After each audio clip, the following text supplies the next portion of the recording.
केंद्र सरकारकडे 9,82,000 पद रिक्त आहेत. याच्यासाठी घटनेत दुरुस्तीची गरज नाहीये, नवीन कायदा करण्याची गरज नाहीये, प्राथमिक गरज आहे. सेवा योजनामध्ये तर आपल्याकडे आता ते खाजगीकरणानंतर शिक्षणासाठी जे लोक लायक आहेत त्यांना ऍडमिशन मिळत नाहीये आणि त्यांना फी परवडत नाही. म्हणजे महागलेलं शिक्षण ही एक समस्या आहे.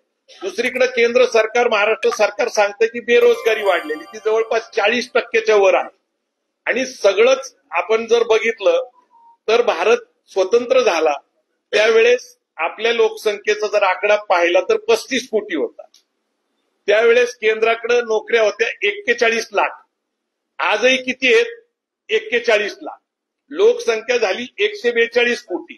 महाराष्ट्राकडे आज नोकऱ्या आहेत 19 लाख. अगदी तुम्ही काल परवापर्यंत जर आंदोलनं बघितली तर कंत्राटी पद्धतीने जी शिक्षक भरती झाली विनो अनुदानित त्यांचं आहे, आरोग्य सेविकाचं आहे, अंगणवाडीचं आहे. आणि सरकारच्या नोकरीच्या आशेने 3ऱ्या आणि 4थ्या वर्गामधले कंत्राटी पद्धतीने नोकऱ्या भरती जातात. म्हणजे सरकार भरती करत नाही. आज महाराष्ट्र सरकारकडे गेली 2-3 वर्ष 78,000 पद भरतो असं घोषणा केली जाते पण भरली जात नाही. आणि केंद्र सरकारकडे 9,82,000 पद रिक्त आहेत. म्हणजे केंद्र सरकारकडे 9,82,000 पद रिक्त आहेत. सरकारी नोकरीची भरती होत नाहीये. महाराष्ट्र सरकारकडे 78,000 भरती आहे पण ती भरती केली जात नाहीये. एकीकडे बेरोजगारी आहे, सरकारकडे नोकऱ्या उपलब्ध होत नाही आणि जागतिकीकरण, खाजगीकरण, उदारीकरणानंतर महाराष्ट्र आणि केंद्राच्या सरकारमधल्या नोकऱ्या कमी झालेल्या आहेत. तर मला असं वाटतं की सरकारने आरक्षणाव्यतिरिक्त सत्य बोललं पाहिजे की नेमकी खरी परिस्थिती काय आहे. आणि जर मुलांना चांगलं दर्जेदार शिक्षण मिळालं, म्हणजे जगभरात ज्या देशांनी प्रगती केली त्यांनी शिक्षणावरचा खर्च वाढवला, उच्च दर्जाच्या शिक्षणाचा खर्च वाढवला आणि दर्जेदार शिक्षण मिळाल्यानंतर त्या देशातल्या तरुणांनी जगभर जाऊन उद्योग, व्यवसाय, नोकरी करून भारतात परत आले असतील, त्यांनी प्रगती केली असेल. तर आजची जी समस्या आहे तर महागलेलं शिक्षण आणि बेरोजगारी आहे आणि त्याचंच कारण आहे लोक आरक्षण मागतायत. त्यामुळे सरकारने सत्य सांगितलं पाहिजे आणि मला असं वाटतं की सरकारला हे करणं शक्य आहे. याच्यासाठी घटनेत दुरुस्तीची गरज नाहीये, नवीन कायदा करण्याची गरज नाहीये. मी जर बघितलं SC, ST, OBC आणि खुल्या वर्गातलं मेरिट हे अगदी 1-2 टक्क्यांनी पुढे मागे झालेले. त्यामुळं मेरिटवर आता स्पर्धा झालेली नाही. खुल्या वर्गामध्ये SC, ST, OBCचे मुलं सुद्धा आता मेरिटवर स्पर्धा करतात. हे तुम्ही नीट लक्षात घेतलं पाहिजे. पूर्वी जो आरोप होता की SC, STच्या मुलांना 35-40% मिळतात, आमच्या मुलाला 60% मिळतात आणि मग ती तफावत 20%च्या 15%ची राहायची, तर ती राहिलेली नाही पहिली गोष्ट.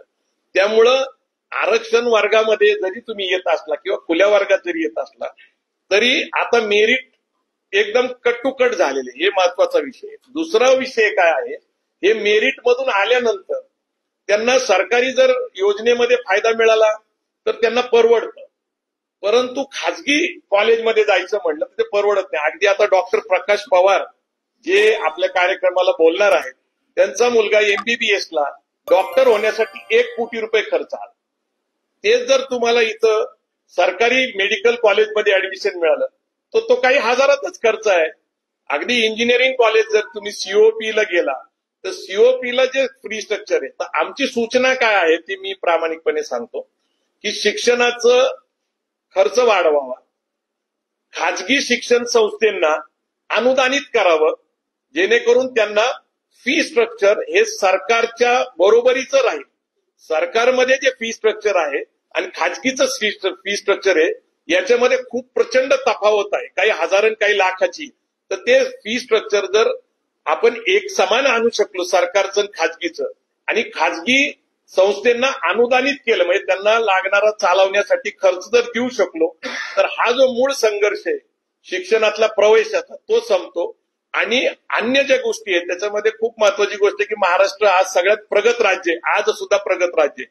सगळ्यात जास्त नोकऱ्या महाराष्ट्रात निर्माण होत्या. तुम्ही MIDCच्या माध्यमातून बघा, ITच्या माध्यमातून बघा, अन्य कारणाने ज्या वेगळ्या खाजगीतनं निर्माण होत्या. परंतु तुम्ही जर बघितलं तर मुलं सगळी बाहेरच्या राज्यातनं येऊन इथं नोकरी करतात.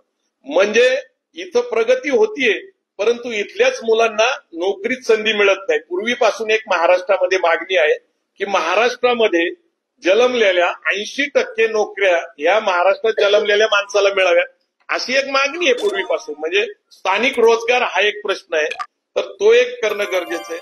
बेरोजगारीचा टक्का कमी करणं गरजेचं आहे आणि शिक्षण आणि नोकरी हाच मूळ विषय आरक्षण मागणी मागचा आहे असं आमचं म्हणणं आहे. आम्ही त्यांना सूचना करतोय.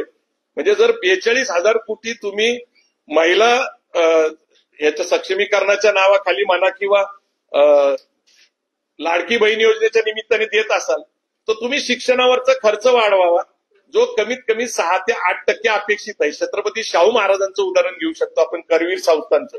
त्या काळामध्ये शाहू महाराजांनी 23% खर्च हा शिक्षणावर केला होता.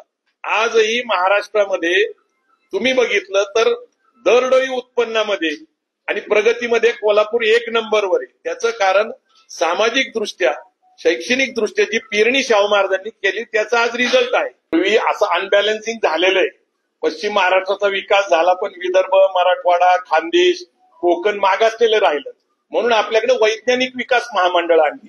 वैज्ञानिक विकास महामंडळामध्ये अनेक योजना आणल्या.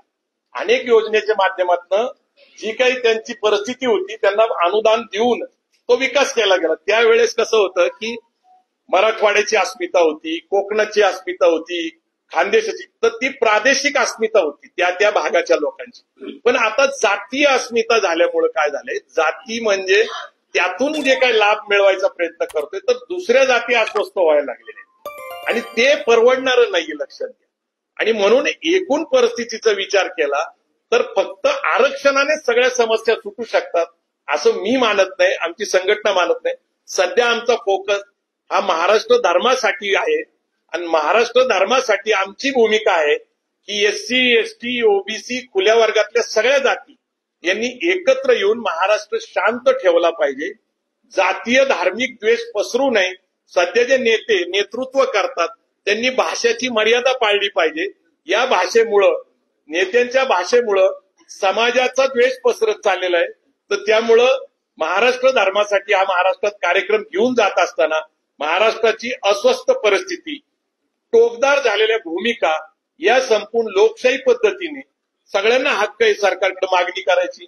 सरकारने चुकीचं धोरण घेतलं तर आपल्याला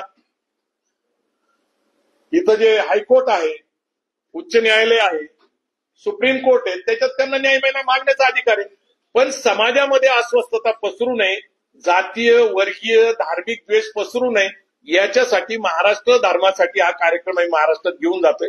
सर्वांना त्याच्यामध्ये आम्ही निमंत्रित करतोय, चांगल्या नेत्यांना, चांगल्या वक्त्यांना, आणि त्यातून एक संदेश द्यायचा प्रयत्न करतोय की महाराष्ट्र धर्म टिकला पाहिजे, जो आमच्या संतांचा आहे, जो महापुरुषांचा आहे, जो समाज सुधारकांचा आहे, जो स्वातंत्र्यासाठी लढलेल्या लोकांचा आहे. आणि अगदी 1 मे 1960 निर्माण झालेल्या महाराष्ट्राच्या आंदोलनामध्ये जे सगळे सक्रिय होते त्यांच्यासाठी